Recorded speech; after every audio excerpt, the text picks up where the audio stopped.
같이 하나님의 말씀에 강론에 들어가기 전에 저를 따라해 주시면 고맙겠습니다. 성경을 하루에 책이다.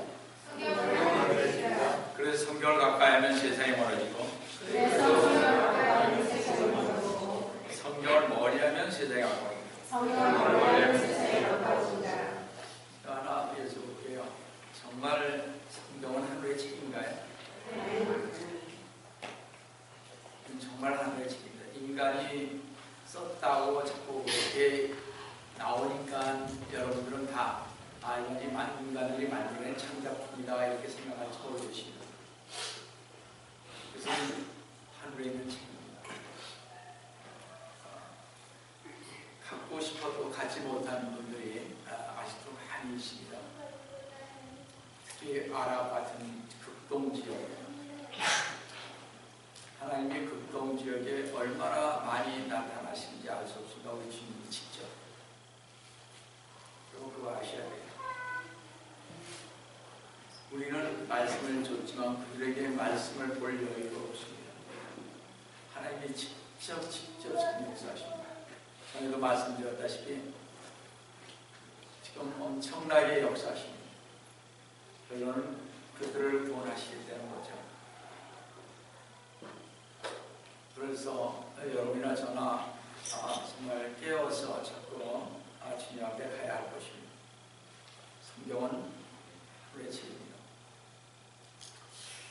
오늘도 질문에서 여러분과 함께 은혜의 말씀을 나누려고 하는 것은 아까 본 교리는 하나님의 말씀인 킹제임스 사무엘상 19장 1절에서 17절로서 하나님의 마음에 맞는 사람 다윗 왕 10번째로 사회왕을 피해 달아나는 다윗이라는 제목으로 이 시간 은혜를 나누려고 합니다. 미국 사회의 범죄 양상에 관한 보고서에 의하면요, 미국 가정, 세 가정 중 한 집이 강력 범죄에 당하는데 강력 범죄로 인해 부상, 경상을 당한 사람이 한 약 200만 명이 당하고요. 그중 약 2만 5천 명이 살해당한다고 합니다. 우리는 지금 다른 사람의 생명이 경시되는 그런 시대에 살고 있습니다. 오히려 집에 기르는 개가 더 소중합니다. 강아지가 소중하고요. 이상하게 지금 가고 있습니다. 그들에게는 사랑을 줘도 같은 가족들은 또 사랑이 없어요. 참 이상한 현상으로 지금 가고 있습니다. 지금 이 세상 한 구석에는요, 수백만, 수십만의 사람들이 굶어 죽어가고 있습니다. 그런데 우리는 이런 사실들을 신문에서 매일같이 읽으면서 곧바로 잊어버리죠. 그죠? 우리는 잘 먹고, 잘 자고, 잘 입고, 오락장에 돌아다니면서 잘 놀고 있으면서도 세계의 비극, 그리고 우리 주의 비극을 전혀 생각지 않고 있습니다. 눈물커녕 관심이 없습니다.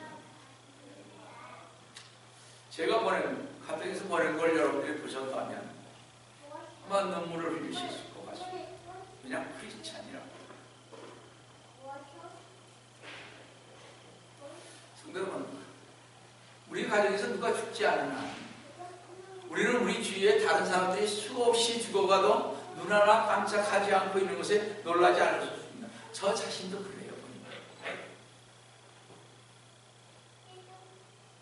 어떤 면에서 우리는 우리의 마음이 돌 같아서 사람들을 볼 때 사람으로 보이지 않기 때문인 것입니다.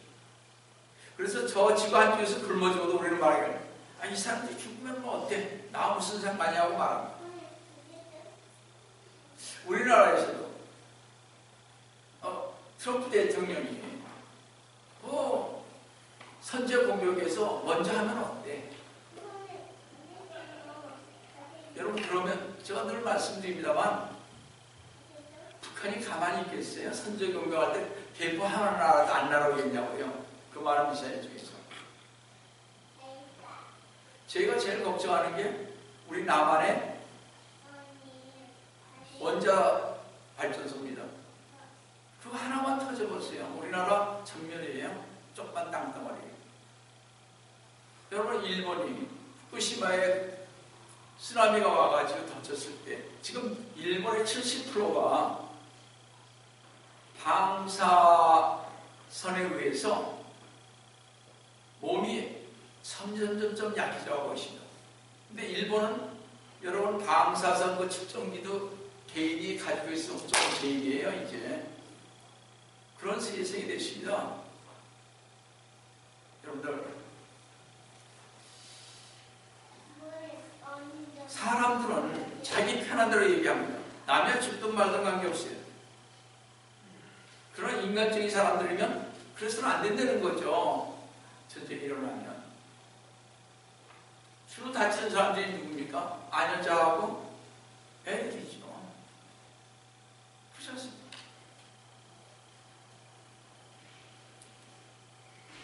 근데요, 하나님은 우리와는 다른 눈으로 인생들을 내려다 보십니다. 하나님의 눈에는요, 한 생명 한 생명이 다 고귀하다고 말씀하고 계십니다.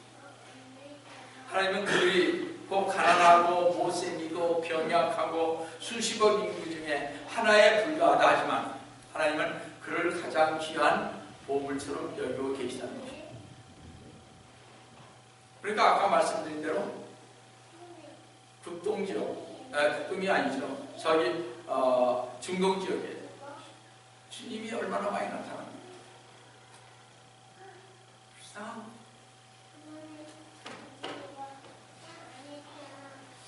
하나님은 세상과 그 안에 있는 모든 것을 창조하시고 나서 우리가 우리의 형상으로 사람을 만들자고 하셨습니다. 그리고 하나님께서 자신의 모양으로 사람을 창조하시고 세상에 살게 하셨습니다. 그 인간이 타락하게 되어서 하나님은 말씀하시기를 나는 아직도 너희 인간들을 사랑하겠으며 너희를 구원하기 위해 나의 사랑하는 독생자 아들을 주겠다고 하셨습니다. 그래서 영광 갈보리에서 인간의 구속을 위해 하나님의 아들이 십자가에서 붉은 선녀를 위하십니다. 이렇듯 인간은 하나님 보시기에 참으로 귀한 존재인 것입니다. 그래서 하나님은 출애굽기 20장 13절에서 십계명에서 뭐라고 말씀하시냐면 살인하지 말지니라고 말했습니다. 또 예수님은 살인만 금하신 것이 아니라 살인케 하는 마음까지 금하셨습니다. 그런데 필리스티아인에 의하여 풍전등화와 같은 나라를 구출한 다윗을 사울왕은 모든 신하들에게 죽이라고 명령을 하고 있습니다. 사무엘상 19장 1절을 보시겠습니다. 사울이 그의 아들 요나단과 그의 모든 신하들에게 다윗을 죽이라고 말하였습니다. 성도 여러분, 우리가 알다시피 전에 사울은 다윗의 생명을 노렸다가 실패한 적이 있습니다. 사울은 필리스티아 사람으로 다윗의 생명을 없애하려고 했지만 필리스티아인들이 도리어 다윗의 손아래 회퇴하고 말았습니다. 결과적으로 다윗은 그 어느 때보다도 백성들에게 더 큰 존경을 받았고 존경을 받게 되십니다. 다윗처럼 예수님도 그러했습니다. 대제사장들과 바리새인들은 주 예수님을 어떻게 핍박하게 들었습니다. 그들이 예수님을 핍박하면 할수록 사람들은 예수님을 더욱더 찾았다는 것을 볼 수가 있습니다. 요한복음 11장 56절 57절을 보시면요, 그들이 예수님을 찾으며 성전에 서서 서로 말하기를 너희는 어떻게 생각하냐? 그가 명절에 오지 아니하겠느냐고 기다렸습니다. 예수님 보기를 기다렸습니다. 37절에 그때 57절에 그때 대제사장들과 바리새인들이 명령을 내렸으니 이를 만일 누구든지 주가 어디에 있는 것을 보면 이를 알려서 주를 붙잡게 하라. 여러분들, 주님께서요 승천하신 다음에도 그렇게 했습니다. 주님을 증거하는 증인들이 핍박을 받으면 받을수록 복음은 더욱더 완성하게 이렇게 퍼져나갔습니다. 하나님은 스데반의 죽음을 통하여 이방인들의 위대한 사도가 되도록 정하신 바울을 각성시켰습니다. 바울은 그것을 통해 자기의 죄가 무엇인지 알게 되십니다. 그리고 그것을 통해 바울은 왕성하게 이방을 전도하게 되었던 것입니다. 이처럼 사울왕은 다윗 왕을 죽이려고 하면 할수록 더욱 낙담하게 되십니다. 그렇죠?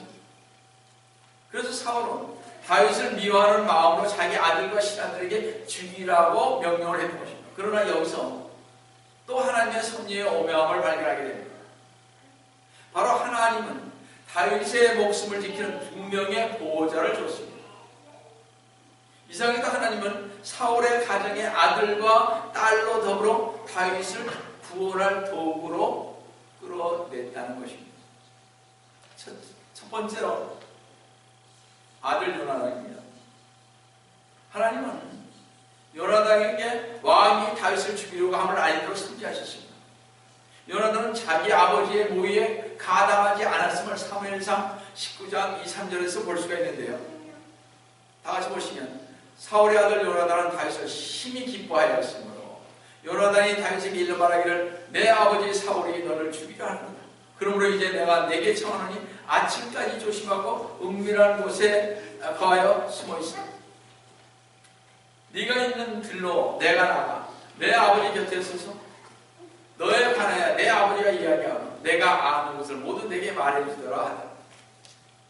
요나단은 정직하게 아버지 사울왕이 다윗에게 악한 마음을 가지고 있음을 알려줘 경계시켰을 뿐만 아니라 왕에게 말이죠.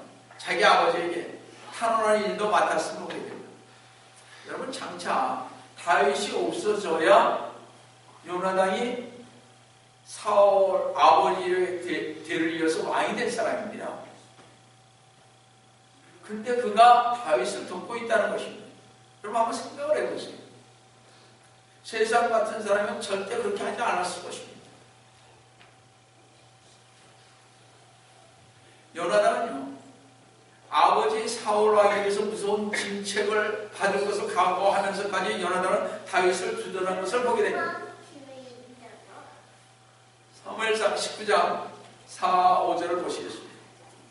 그때 요나단이 그의 아버지 사울에게 다윗의 좋은 점을 보아야 말하기를 왕께서는 왕이시나 다윗을 대적하여 죄를 짓지 마소서. 그가 왕을 대적하여 죄를 짓지 아니하였으며 왕께 행한 그의 행위가 심히 선하나이다. 5절에 그가요 다윗이 자기 생명을 아끼지 아니하고 그 필리스티아인을 죽였으며 골리앗을 죽였죠. 주께서 온 이스라엘에 큰 구원을 주셨는데 40 동안 그들은 전쟁에 나가지도 못했던 사람들인데 골리앗 때문에 왕이 그것을 보셨고 또 그것을 기뻐하셨습니다. 그런데 어찌하여 까닭없이 다윗을 죽여 무죄한 피해에 대하여 죄를 지으려 하시나이까 하고 계십니다. 요나단은 아버지 사울 왕에게 나쁜 일을 다윗이 한 적이 없다는 말로 마음을 안돈시키려 했습니다. 다윗이 아버지를 대적하기는커녕 이스라엘을 팔레스타인 그 골리앗의 손에서 구원한 사람이 다윗이 아니냐고 설득하면서 모든 사람이 골리앗을 무서워해 40 동안 한 사람도 나섬이 없었으나 다윗은 자기 목숨을 두려워하지 않고 싸워서 이스라엘을 구원한 사람이라고 강하게 말했던 그런 요나단입니다. 요나단이 이 말이에요. 사울왕은 사무엘상 19장 6절에서 사울이 요나단의 음성에 경청하고 맹세하기를 주의 살아계심으로 맹세하노니 그가 죽음을 당하지 아니하리라고 하였습니다. 사울은 자기 아들의 말을 경청하고 요나단이 아내는 논리적인 말에 수긍하여 다윗의 생명을 노린다는 것이 잘못되었다고 생각하여 다시 다윗을 왕궁으로 불러들였습니다. 왕의 서약이 얼마나 가치 없는 것인가를 보여주는데요. 사무엘상 19장 9절에서 한번 10절 한번 보세요. 이 서약이라는 게 참 그렇습니다. 사울이 그의 집에서 손에 창을 쥐고 있었을 때 주께로부터 온 악령이 사울에게 임하였는데 다윗은 손으로 연주를 하고 있었죠. 그때 사울이 그 창으로 다윗을 벽에 박으라 했으나 그가 다윗이 사울의 면전에서 빠져나가니라. 사울이 그 창을 벽에 박았더라. 다윗이 도망하여 그 밤에 피하니라고 했습니다.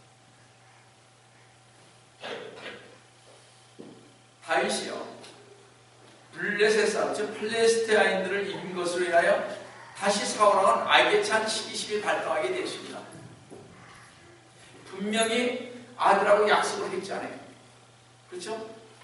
이 약속이라는 게 우리도 해보지만 그렇잖아요. 무슨 약속. 자기하고 좀 틀리면 다 까발리는 게 우리 아닙니까? 속성이. 그렇잖아요. 자, 시기심이라는 것은 참으로 중요한 것 같습니다. 이 시기심이 발동하게 됨으로 말미암아 그 사울왕의 마음속에 악령이 접하게 되어 수금을 타고 있는 다윗을 죽이기 위해 창을 다윗에게 들렸던 것입니다. 여기서 우리가 알 수 있는 것은 다시 말씀드립니다만 세상 사람들의 약속을 전혀 신뢰하지 말라는 것입니다. 저도 그렇게 얘기를 합니다. 난 너에게만 얘기하는 거야. 우리 그런 얘기 잘해요. 그러니까 얘기하지 마. 그래서 우리가 얘기하게 되잖아요. 우리가 알듯이요, 국제적인 결정이나 조약들이 한가 휴지 쪽에 불과하고 아무 소용이 없게 되는 것을 보게 됩니다. 또 우리가 알다시피 구원받지 못한 사람들은 악한 일을 절대로 하지 않겠다고 결심해놓고는 얼마 지나지 않아 제 길로 돌아가는 일이 얼마나 많은지 알 수가 없습니다. 저 그래서 베드로후서 2장 22절의 말씀이 많은지 알 수가 없습니다. 잘 보세요. 걔는 그 자신이 토해낸 것으로 다시 돌아가고, 그렇죠? 또 돼지는 씻고 나서 그녀의 진창 속에 뒹군다라는 것과 같은 것이다 하는 것입니다. 그렇죠? 분명히 저도요, 주님 제가 이거 안 하겠습니다. 제가 절대 안 하겠습니다. 콧물도 흘려보고요. 근데 또 해요. 얼마 안 있습니다. 언제 그랬냐는 것입니다. 진짜 라인데 있습니다. 이번에 한 번만 또 해요. 이게 우리의 그런 마음인데, 그렇죠?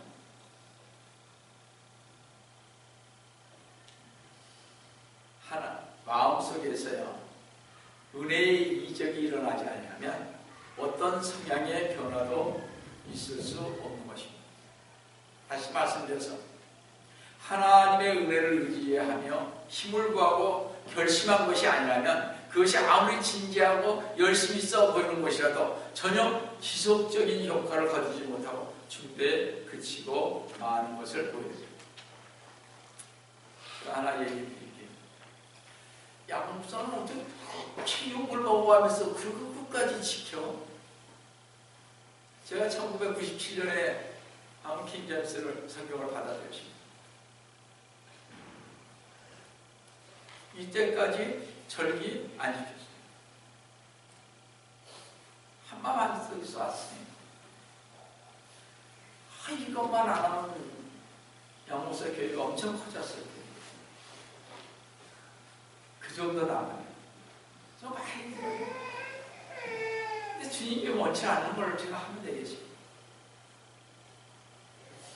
하나님을 의지하는 사람은 그렇게 가야 한다는 거예요. 근데 저도 흔들릴 때가 있습니다. 어떨 때. 뭐 이렇게 돌팔 매질을 맞으니까. 그래도 끝이 가야 된다는 거죠. 여러분, 정말 지속적인 효과를 거두기 위해서 저도 끊임없이 주님 앞에 매달려요. 그냥 뭐 간단하지만 주님 제 마음 아시죠? 제 마음 아시죠? 저는 일편단심 주님 편을 다니죠. 비록 저 혼자 있을지라도 그런 얘기를 찾아하는 거죠. 여러분, 제어되지 않는 정욕은, 억제되지 않는 정욕은요, 가장 엄숙한 맹세를 하면서 경건의 표현을 가져와야 자신이 거룩한 전처럼 모습을 띠지만요, 얼마 가지 않아 그 정욕은 다시 일어나는 없는 것입니다. 그러니까 제가 늘 말씀드린 대로 마귀 들리는 사람이 오면, 쉽게 말해서 귀신 들린 사람이 오면 다 안 되는 거예요. 아무리 경건하게 보이고 정말 하나님의 사람이라는 사람들이 오면 볼 수 있다는 거죠. 그들의 마음.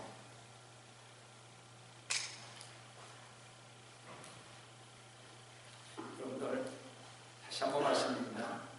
하나님을 두려워하는 것이 마음을 사로잡지 못하면요, 새로운 시험들이 올 때 우리 속에 있는 잠자고 있는 부패의 근성을 일으키게 되고, 그리고 이것은 사탄에게 기회를 줘서 자신을 꼼짝 못하게 만드는 것입니다. 그래서 우리는 우리의 그 하나님을 두렵고 떨림으로 경외해야 할 것입니다. 그것이 진짜 지름길인 것 같아요. 우리가 주님을 두렵고 떨림으로 안 섬겨서 그러십니다. 그렇잖아요. 제가 생각해도 그렇게 없어요. 많은 주위의 사람들은 우리에게 악의에 찬 마음으로 대할 수 있습니다.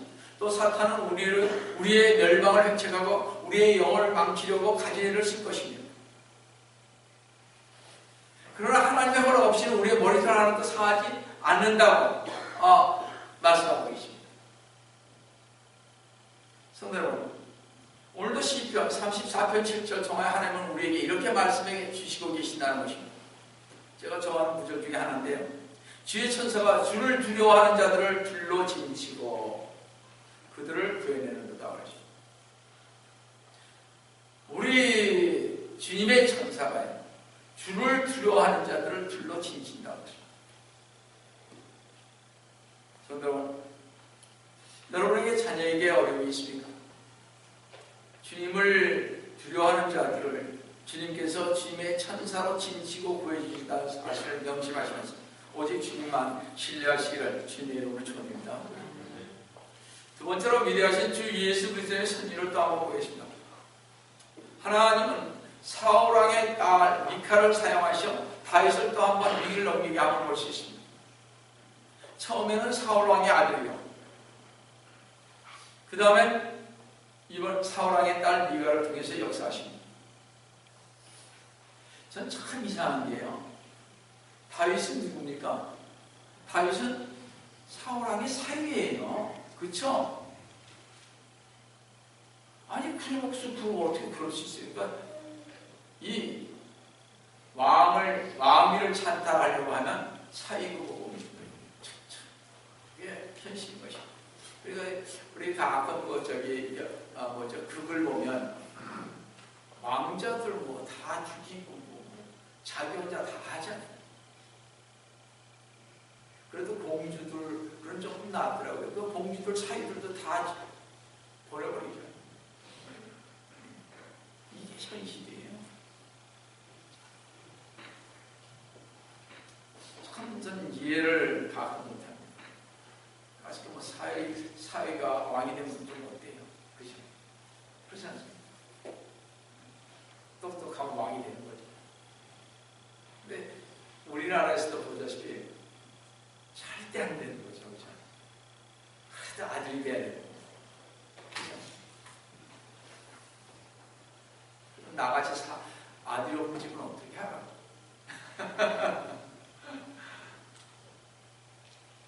나산 다윗의 집은요, 사울왕의 부인들로 보여되었습니다. 다윗의 목숨이 이제 경각에 달했습니다. 다윗의 아내 미카는요, 다윗에게 본문 사무엘상 19장 11절에서 이렇게 말했습니다. 사울이 또한 사자들을 다윗의 집에 보내어 그를 지키다가 아침에 그를 죽이도록 하니, 다윗의 아내 미카이 다윗에게 일러 말하기를 당신의 생명을 이 밤에 구하지 않으면 매일 죽임을 당하리라고 다윗에게 보냈습니다. 이제 사울왕 다윗을 죽이기 위해 호위병을 보내 다윗의 집을 둘러싸고 아침까지 기다리고 있습니다. 왜냐? 아침까지 한 이유는요, 잘못하면 미칼이 자기 딸이 다칠지도 모르고 또 어두웠기 때문에 어둠을 타서 다윗이 도망갈 수 있다고 생각했기 때문에 그렇습니다. 여기에서 우리에게 주시는 하나님의 뜻은, 이 계획은요, 사람이 아니지만 하나님이 그러한 마음을 갖게 하신다는 것입니다.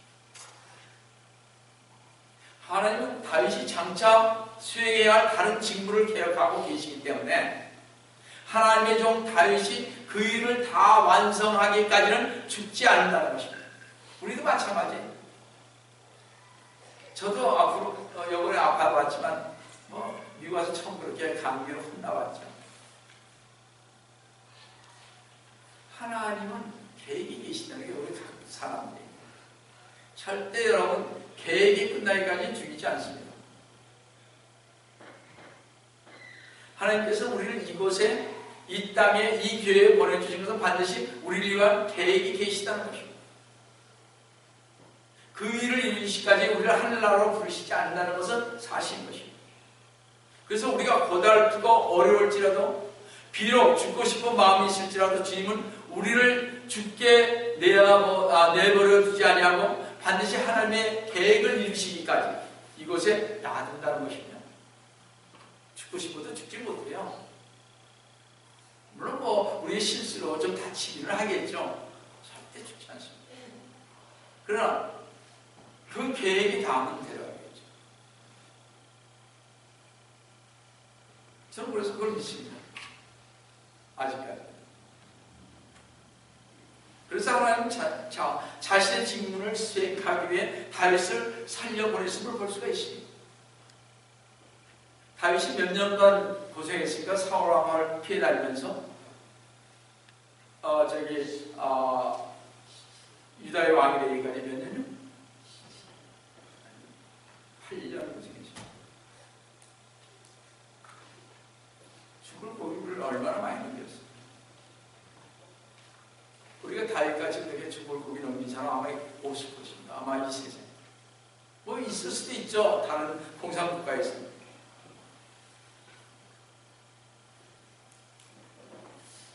사무엘상 19장 12절을 보시겠습니다. 미칼이 창문을 통하여 다윗을 내려가게 하니 그가 가서 도망하여 피하였다. 이와 똑같은 방식으로 했던 사람이 있었죠. 기생 라합은요, 정탐 그들을 자기 집에서 달아내렸고, 사도 바울도 이렇게 했던 것을 우리가 알죠. 이렇게 제자들이 이렇게 뭐죠? 이거 그릇을 달아서 이렇게 내려놨지 않습니까? 광주리. 바로 악한 사람들로부터 보호하기 위해서 그렇게 하셨던 것입니다. 다윗도 창을 통하여 달려서 안전하게 머리 도망했습니다. 다윗은 이 당시의 경험을 통해서 시편 59편을 이렇게 썼습니다. 그러니까 이런 어려운 가운데서 이런 시편이 시가 나오는 거예요. 물론 아름다운 곳에서 나오겠죠. 한번 보시겠습니다. 제가 보기에 이제 역사적 배경을 알고 이 시편 59편을 한번 읽어보세요. 그 의미가 전혀 여러분에게 달라질 것입니다. 시편 59편을 보시겠습니다. 악장에 다윗이 사울이 사람들을 보내 그를 죽이려고 집을 지키던 때, 그런 주제입니다. 이 시는 사울 왕이 다윗을 죽이려고 했을 때 다윗은 그 고뇌 속에서 이 시를 썼습니다. 아마 그랬을 것 같아요. 저 같은. 어떻게 내가 사위인데 어떻게 날 죽이려고 그럴까? 내가 잘못한 거 아무것도 없는데, 그래서 내가 왕위를 바라본 것도 아닌데, 정말 싸워서 나가서 싸우라고 하면 싸우고, 정말 그러니까 어떻게 이럴 수 있을까? 그렇지 않습니까? 이 나라를 내가 구했는데. 그렇지 않아요? 물론 하나님의 뜻에 의해서 됐습니다만,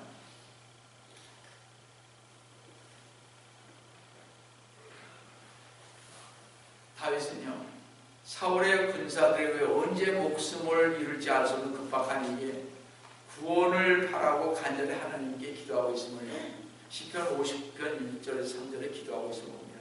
잘 보세요. 여러분들 어려움이 있으니까 보세요. 오 나의 하나님이여, 내 원수들로부터 나를 구하소서. 나를 대적하여 일어난 그들로부터 나를 구하소서 하셔야 돼요. 행악자들로부터 나를 구하시고 피 흘리는 사람들로부터 나를 구원하소서.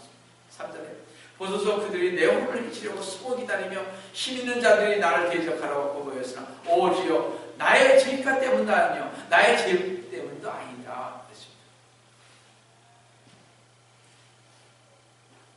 다윗은 그때의 압박을, 핍박을 날카롭게 느끼고 있었습니다.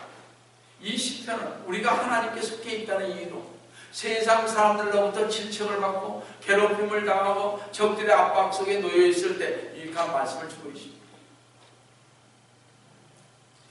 우리는요, 다윗의 경험인 이 시편을 통하여 승리할 수 있는 방법을 배워야 할 것입니다.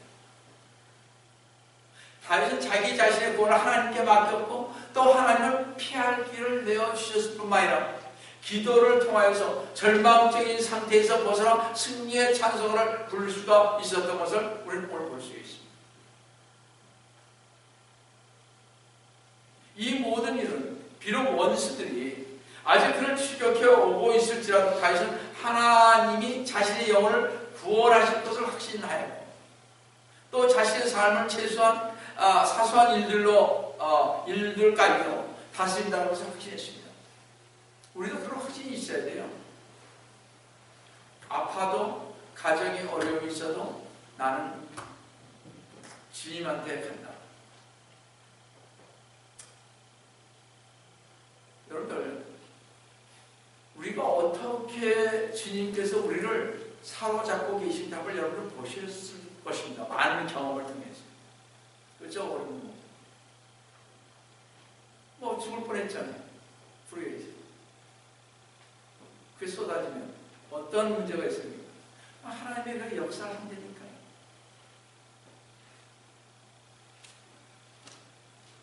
우리가요, 정말 하나님이 어떠한 분이라는 것을 여러분들 좀 생각을 해보셔야 할 것입니다. 사랑을 받는 게 있어요. 주님한테 사랑받는 게 뭐겠어요?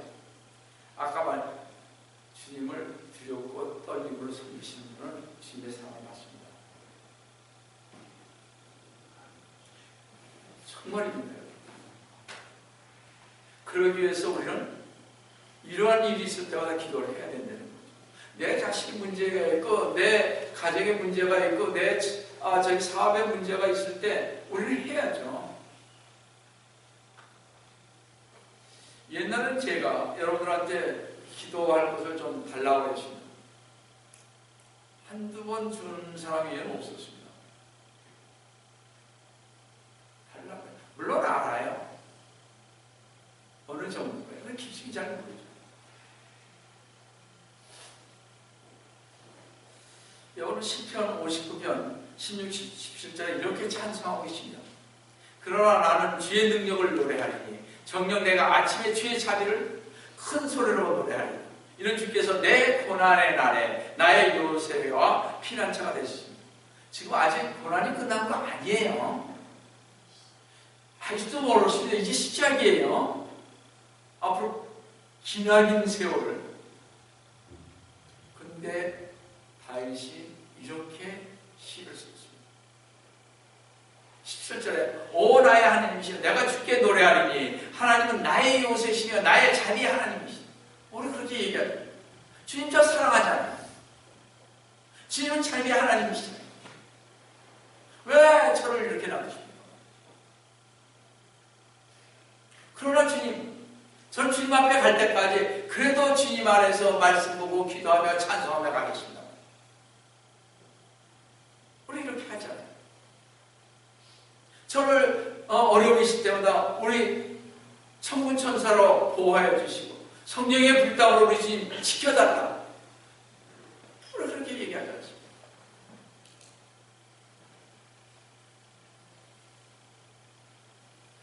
다윗은요 이렇게 좌절과 두려움과 의심에서 벗어나서 확신에 찬 믿음으로 하나님께 기도했습니다. 그리고 깊은 찬송을 하나님께 올릴 수 있었던 것입니다.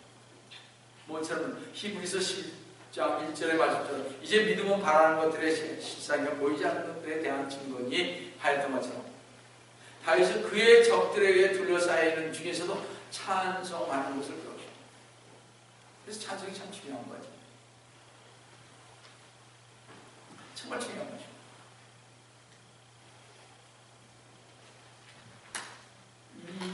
이제 내가 살아도 주 위에 살고 맞아?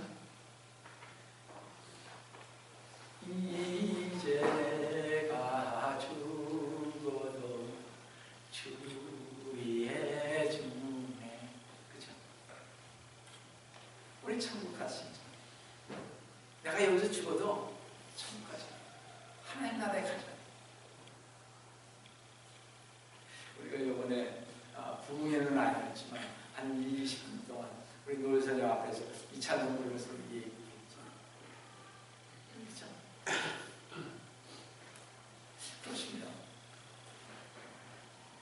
우리는요, 그런 마음 속에 가야 되잖아요.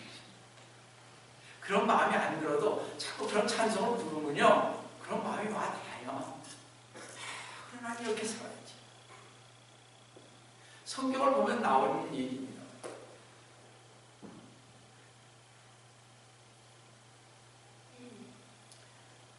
다윗의 세 친구 보세요.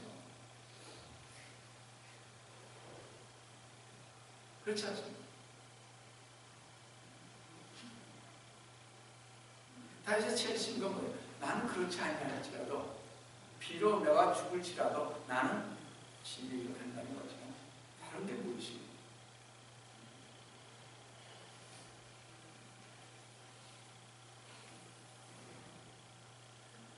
여러분, 다윗은요, 그의 구원, 지금 구원해 준 증거가 아직 아무것도 보이지 않는 것이에요. 다윗은 하나님을 찬양하였다는 사실입니다. 여기서, 그렇죠? 그 지금 아직 구원받지 않았습니다. 그런 찬양을 했습니다. 이때 기도를 하였지만 다윗의 처지는 어떻게 크게 달라진 것이 없었습니다. 똑같았어요. 더 나빠진 것입니다. 이 심정입니다. 기도 안 한 거 아니에요. 왜 주님 내가 이렇게 기도했는데 왜 안 들어주세요? 이런 얘기 하지 마세요. 때가 되면 그 기도한 그대로 다 이루어진다. 안 이루어진들 내 마음이 주님 앞에 가 있으니까 주님이 어떻게 하겠습니까? 저를 데려갈 거 아니에요. 주님이. 세상에 그런 영광이 없습니다.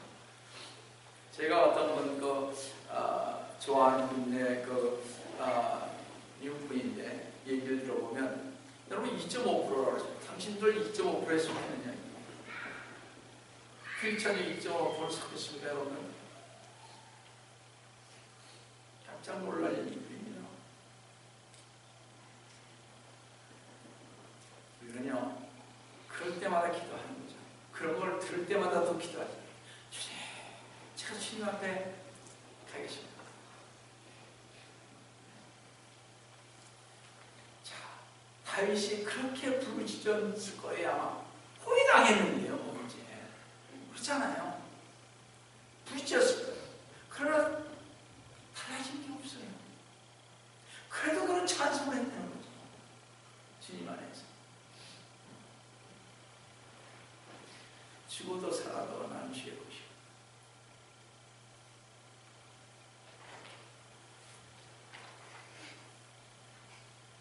여러분들 기도하니까 다윗의 집을 보였던 사람들이 다 없어졌습니까? 아니잖아요.